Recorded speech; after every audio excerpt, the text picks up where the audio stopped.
Hey metalheads, welcome to another Battle of the Bands. Who we listen to this time?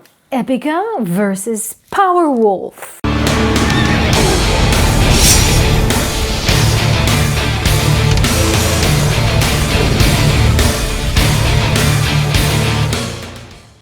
Epica versus Powerwolf. I feel like that was recommended by a few people in a previous episode. This is definitely a suggestion from you guys, so thank you so much. I think even a couple of you described the whole setup. The fact that Powerwolf decided to have a separate part, a limited release of their 2018 album Sacrament of Sin, dedicated to covers by other bands whom they invited. So this more exclusive version is called the Communio Lupatum, and it contains several hits, if you want, by Powerwolf that are reinterpreted by selected guests, among which you would find Battle Beast. Of course, we've done already a pretty thorough review of Battle Beast, so please go ahead and check that band out. But also the song that we're going to listen to, which is by the Dutch symphonic metal band called Epica. And actually, contrary to our tradition so far, I was going to suggest that we start with the cover. See if that plays a role in your votes. And what is the name of the song? I mean, the name of the song. You were waiting and waiting. I never said. The name of the song is Sacred and Wild.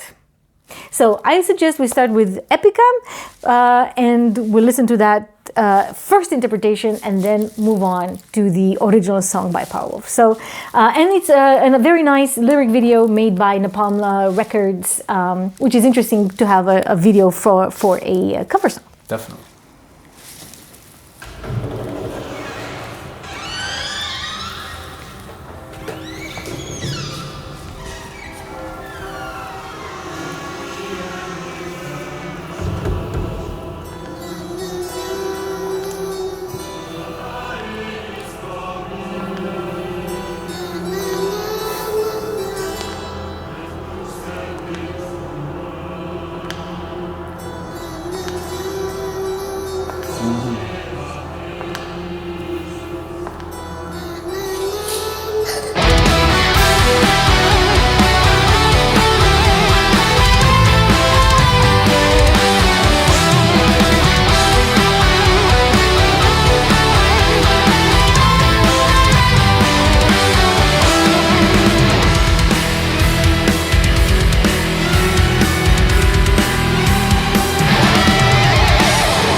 Ding dong, ding dong. That was good. I was thinking, I feel like I had seen that lyric video before, but what I'm guessing is they put some of, I don't know much about Epica to begin with, but I think they put some of Epica's imagery also in that, like the head with the, I'm guessing, because I think maybe it's Fire and Forgive, the Powerwolf song, has it's more black and white, but it's a lyric video with very much the same Sacrament of Sin type of stuff. So I was like, maybe they just reused it, but then I think they blended the two bands the imagery. together. Because I wanted to say, I really like the video. Beyond the bands, and we'll battle it out, and you guys will, vote and so on. But I think this video is just such a good video. I really, really, really like it in terms of combining the music with the images, beyond the lyrics, of course. I really think it's such a well done job. So obviously we recognize Epica's sound first. The female lead voice, then the keyboards, then the introduction of special effects like church bells, church choirs, cantatio, and so on. So these guys have really taken the transformation of the song to the heart, because now we're going to switch to the original by Powerwolf, and that is an older song that's from 2013 from their album Preachers of the Night. And we're listening, obviously, to that original version. The video is less sophisticated, so it's a lyrics video made by a fan. So by the end of this, you guys will memorize the lyrics very well. I'm curious, because I've listened to a bit of Powerwolf, and I know this song, but the thing about Powerwolf is, and some people love Powerwolf. I'm not a super Powerwolf fan, but the lead singer, I don't have his name off the top of my head. Attila Dorn. This guy has a booming voice. Like I think they must master it down in the post-processing. Yeah, because I've seen him live a few times, and it is so powerful, that voice. So I'm thinking I liked the keyboards, I liked the kind of symphonic element of the Epica, but now I'm gonna be paying attention to the voice, because I thought it was a little bit the female voice was not exactly what you wanted. It could have been more. We'll and see. I think this is exactly what we're preparing for. So we're coming more just after the original version by Powerwolf of Sacred and Wild.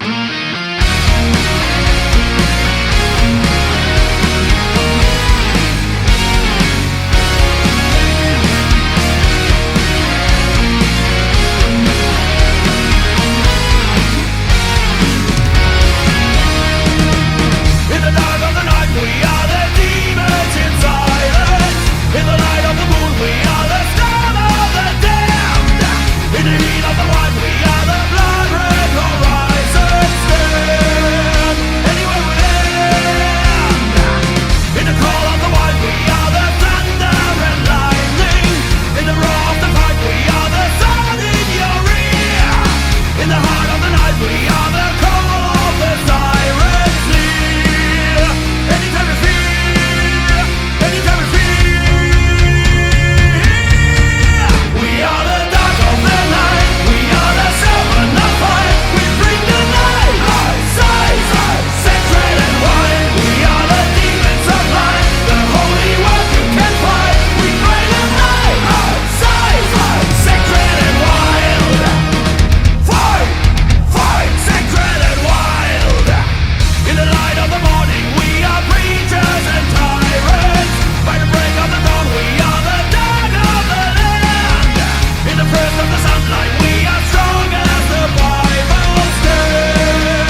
That's a shorter version. I think it's noticeable. So the Epica added this extra dimension. So their version is probably by 2 minutes longer, if I'm not mistaken, something along those lines.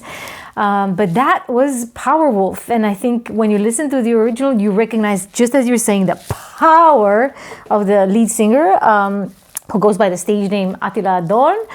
And you also recognize this, or at least you hear it, because it's part of the Powerwolf, as far as I know, like marks the Latin words. Yeah, they love to introduce Latin in pretty much anything. Mass. The metal mass, yes. I think they pretty much make it as a trademark. And again, I'm not familiar very much with the band. I know a song here and there. You've heard them live, and you know much more about them. So maybe there will be a Powerwolf. There's definitely going to be a Powerwolf episode.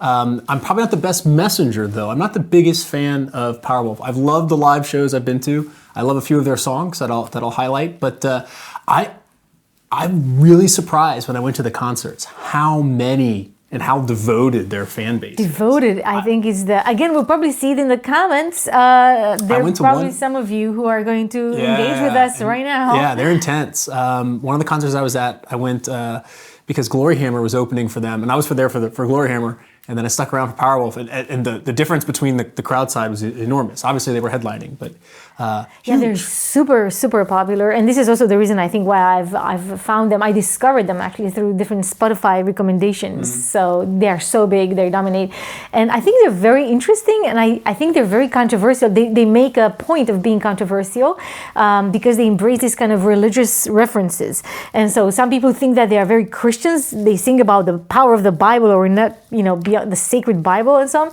And some other people think that the Powerwolf are Satan worshippers. So they're still divided. Maybe I've always wondered that. Like maybe that's something people, they like the sound, but they also like that imagery. For me, I think it's weird, all the Latin and I'm not into that, perhaps. But for me, it's easy call. Epica, for sure. Epica. When's this? Yeah, there was like they had like one of the things you were saying is they added some sounds, like a baby or a child. That was kind of weird, but I can look past that. And, I liked more of the symphonic keyboards, blah, blah, blah. Yes, definitely. I'm also going with Epica. So we're in agreement. I think Powerwolf was very strategic in choosing the reinterpretation of their song to be for Epica, because this is like written for Epica with all these extras. And I think the voice of the lead singer, the female lead singer in Epica, just embraces or gives an aura of an ethereal kind of aura it's that a good fit fits for this song. Exactly. I think this is too brutal for the. Or at least this is my opinion, too brutal for the strong Powerwolf male lead singer. So, what do you think? How many Powerwolf fans do we have among our listeners? Looking forward to these comments. Feel free to, express yourselves, obviously, in the comments. But vote. Icon. Vote click it. is right there, and engage with us in the comments if you want to recommend us other battles.